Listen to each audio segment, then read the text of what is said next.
اعوذ باللہ من الشیطان الرجیم بسم اللہ الرحمن الرحیم قال اللہ تعالی فی القرآن الکریم بسم اللہ الرحمن الرحیم لقد رضی اللہ عن المؤمنین اذ یبایعونک تحت الشجرۃ۔ ناظرین کرام، آپ کے سامنے وحدہ لا شریک اللہ کا فرمان اقدس تلاوت کرنے کا شرف حاصل فرمایا۔ اس میں اللہ تبارک و تعالی ارشاد فرما رہا ہے کہ بتحقیق اللہ ان مومنین پر راضی ہے جنہوں نے حضرت محمد مصطفیٰ صلی اللہ علیہ وآلہ وسلم کی ایک درخت کے نیچے بیعت کی اور اس بیعت پر ثابت قدم رہے۔ اللہ ان مومنین پر راضی ہے۔ ناظرین کرام، ہماری گفتگو ہو رہی تھی صلح حدیبیہ کے بارے میں۔ یہ آیت بیعت رضوان کی طرف اشارہ کر رہی ہے کہ جو رسول خدا صلی اللہ علیہ وسلم نے اپنے اصحاب سے اور مسلمانوں سے حدیبیہ کے مقام پر بیعت لی تھی، اس بات پر کہ اگر ہماری جنگ قریش مکہ کے ساتھ چھڑ جائے تو کوئی مسلمان بھی فرار نہیں کرے گا۔ ناظرین کرام، ماہ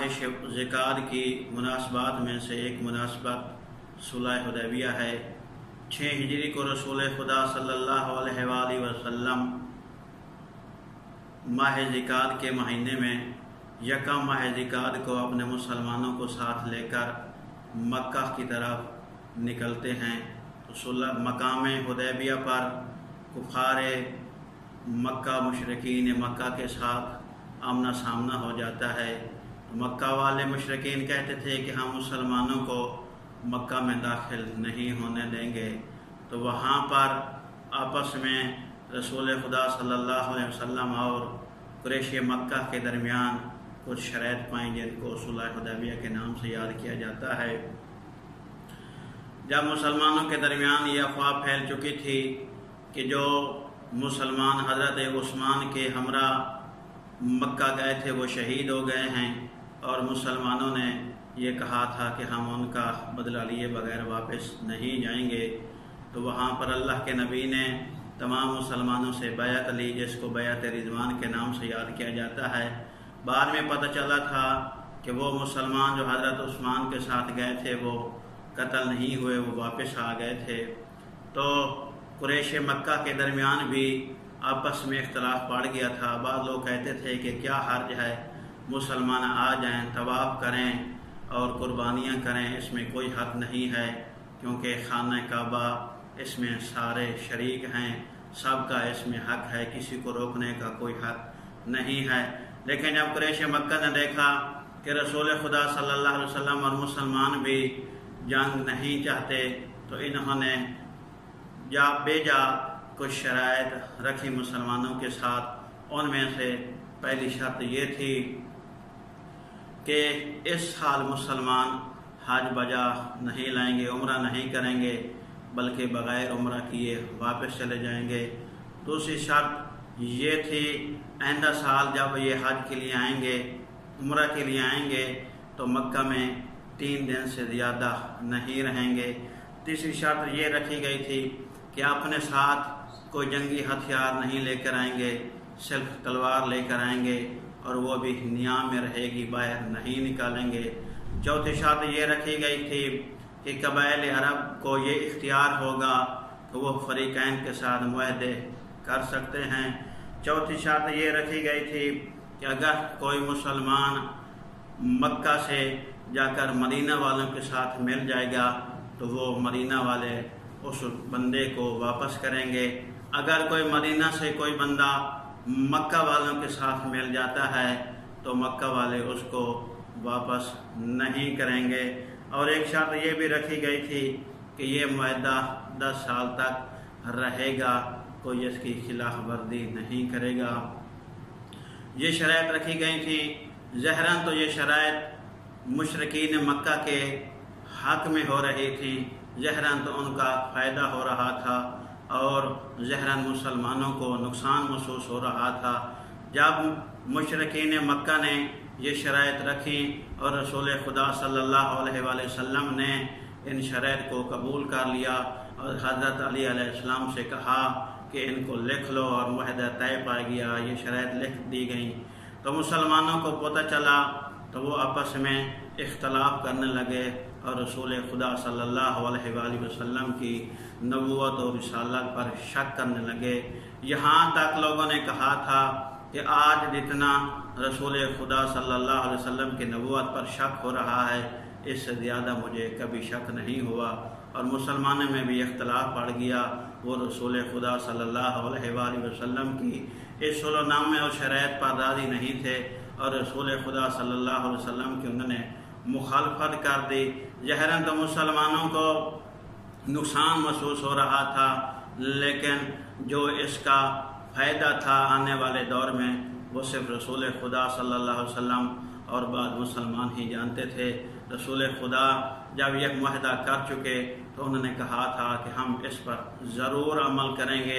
اس کا فائدہ آپ نہیں جانتے، اس کا بہت زیادہ فائدہ ہوگا جو آنے والے دور میں ظاہر ہوگا۔ اور اس کا فائدہ کیا ہوا؟ رسول خدا صلی اللہ علیہ وسلم جانتے تھے کہ آنے والے دور میں، آنے والی امتوں میں اس کا بہت زیادہ فائدہ ہوگا۔ ایک تو فائدہ یہ ہوا، یہ جو قریش مکہ تھے جو اپنا ظاہراً وقار بنا رہے تھے، اپنا رعب بنا رہے تھے اور مسلمانوں کو روک رہے تھے کہ وہ مکہ میں داخل نہ ہوں، طواف و عمرہ بجا نہ لائیں، یہ ان کا رعب ختم ہو چکا تھا، کیونکہ یہ طواف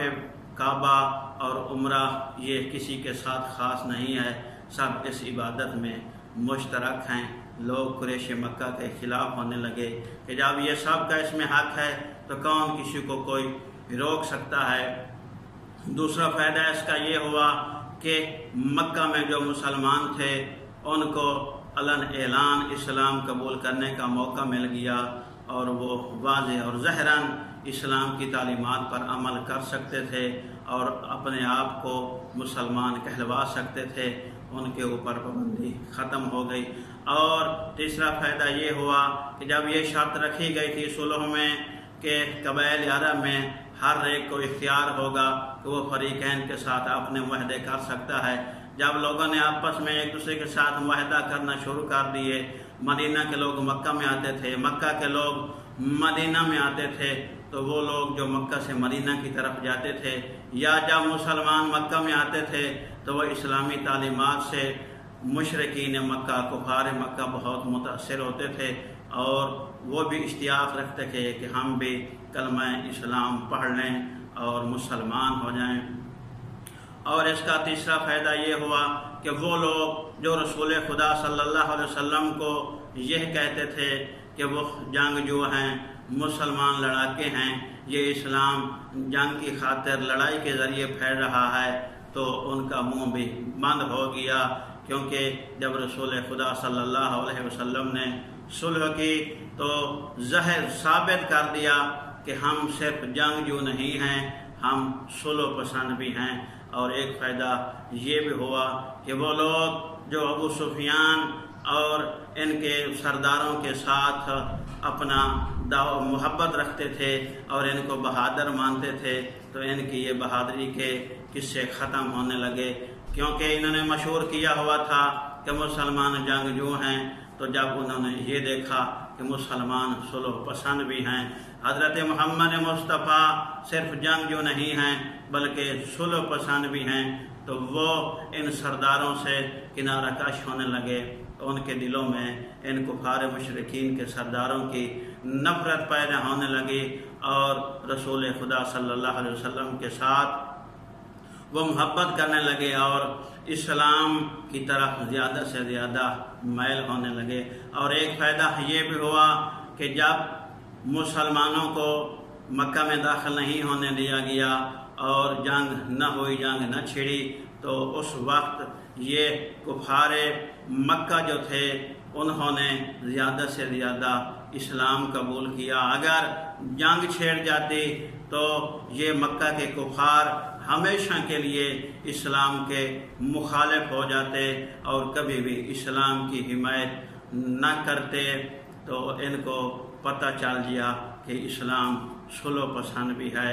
اسلام میں صرف جنگ نہیں ہے، یہ لڑاکو نہیں ہے، بلکہ یہ صلح پسند بھی ہیں، جہاں صلح کرنی ہو وہاں صلح کرتے ہیں۔ اور ایک فائدہ یہ بھی ہوا کہ انہیں کفار نے مشہور کیا ہوا تھا کہ یہ جو جنگ ہماری طرف سے نہیں ہوتی بلکہ یہ مسلمانوں کی طرف سے ہوتی ہے، وہی جنگ کو چھیڑتے ہیں، وہی جنگ کی ابتدا کرتے ہیں۔ جب صلح حدیبیہ ہوئی تو بعد میں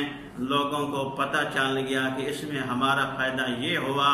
کہ وہ لوگ جنہوں نے مشہور کیا ہوا تھا کہ مسلمان ہی جنگ چھیڑتے ہیں، ان کو پتہ چل گیا کہ مسلمان جنگ نہیں چھیڑتے بلکہ مسلمان صلح پسند بھی ہیں۔ اور آج کے اس دور میں ہمیں جو سبق ملتا ہے اس صلح حدیبیہ سے،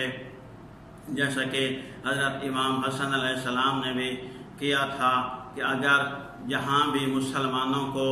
فائدہ ہو، اسلام کو فائدہ ہو، مومنین کو فائدہ ہو، اگر کسی کے ساتھ صلح کرنا پڑ جائے